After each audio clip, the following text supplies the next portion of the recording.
రాజమండ్రిలో ఉద్రిక్తత చోటు చేసుకుంది. వీరభద్రాపురం 56వ నెంబర్ పోలింగ్ బూత్ వద్ద ఆందోళనకు దిగిన మాజీ ఎంపీ హర్షకుమార్ తనయులు పోలింగ్ బూత్ వద్ద కూటమి అభ్యర్థి నమూనా బ్యాలెట్లో ఉండటంపై అభ్యంతరం వ్యక్తం చేశారు. టీడీపీ అధికార దుర్వినియోగానికి పాల్పడుతుందని జీవీ శ్రీరాజ్ మండిపడ్డారు. టీడీపీ నమూనా బ్యాలెట్లను ఇండిపెండెంట్ అభ్యర్థి సుందర్ మద్దతుదారులు పక్కకు పడేశారు. ఇంత అధికార దుర్వినియోగం బూత్ దగ్గర ఇంత దారుణంగా టీడీపీ ఈ పెట్టి చేయడం డైరెక్ట్ బూత్ దగ్గర శాంపుల్ బ్యాలెట్లు ఇవన్నీ చాలా అధికార దుర్వినియోగం జరుగుతున్నది.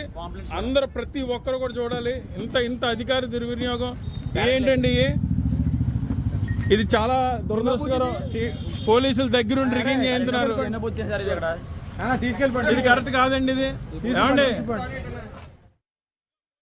రాజమండ్రిలో ఉద్రిక్తత చోటు చేసుకుంది. వీరభద్రాపురం 56వ నెంబర్ పోలింగ్ బూత్ వద్ద ఆందోళనకు దిగిన మాజీ ఎంపీ హర్షకుమార్ తనయులు పోలింగ్ బూత్ వద్ద కూటమి అభ్యర్థి నమూనా బ్యాలెట్లో ఉండటంపై అభ్యంతరం వ్యక్తం చేశారు. టీడీపీ అధికార దుర్వినియోగానికి పాల్పడుతుందని జీవీ శ్రీరాజ్ మండిపడ్డారు. ఇక ఇదే అంశానికి సంబంధించి మోర్ అప్డేట్స్ మా ప్రతినిధి గణేష్ ఫోన్ ద్వారా అందిస్తారు. గణేష్, అంటే గ్రాడ్యుయేట్ ఎమ్మెల్సీ అభ్యర్థులుగా 35 మంది పోటీ పడుతున్నారు. 35 మందిలో ఈ జీవి సుందర్ అంటే మాజీ ఎంపీ హర్షకుమార్ తనయుడు పోటీ చేస్తున్నారు. ఇదే క్రమంలో కూటమి అభ్యర్థికి ధీటుగా వీరు కూడా ఎన్నికల ప్రచారంలో పాల్గొనడం జరిగింది.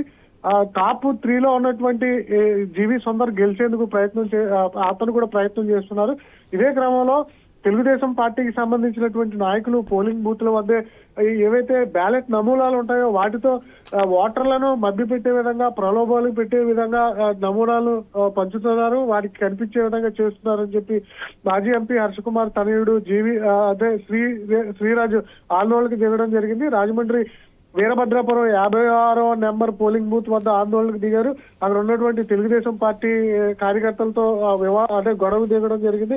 పోలీసులను పిలిచి ఇక్కడ తెలుగుదేశం పార్టీ అభ్యర్థులు ఓటర్లను ప్రలోభ పెడుతున్నారు, బ్యాలెట్ నమూనాలు పంచుతున్నారని చెప్పి ఫిర్యాదు చేయడం జరిగింది. దీంతో పోలీసులు కలిగి చేసుకుని వారందరినీ పక్కకి చెప్పడం జరిగింది. ఇదే సందర్భంలో శ్రీరాజ్ కొంత ఆరోపణలు చేశారు. పోలీసులు దగ్గరుండి రిగ్గింగ్ చేయిస్తున్నారని చెప్పి మండిపడ్డారు. దీని మీద రిటర్నింగ్ ఎన్నికల అధికారులకు రిటర్న్ గా కంప్లైంట్ ఇస్తాం, వీడియోలు కూడా ఉన్నాయి, వాటిని కూడా ఎన్నికల అధికారులకు సంబంధించి సమర్పించి చర్యలు తీసుకునే విధంగా ముందుకెళ్తామని చెప్తున్నారు. అధికార పార్టీ పలు చోట్ల దుర్వినియోగానికి పాల్పడుతుంది. అదే ఓటర్లంతా కూడా తమ వైపు మొగ్గు చూపే విధంగా ఎక్కడ పడితే అక్కడ ఈ విధంగా ప్రచారాలు చేస్తున్నారు అడ్డదారులు అని చెప్పి మాజీ ఎంపీ హర్షకుమార్ తనయులు అయితే ఆందోళన వ్యక్తం చేశారు. ఇదే క్రమంలో అక్కడ ఉన్నటువంటి పోలీసులు కలగ చేసుకుని ఇరు వర్గాలను చెల్లాచెదురు చేయడంతో వివాదం సద్దుమణింది.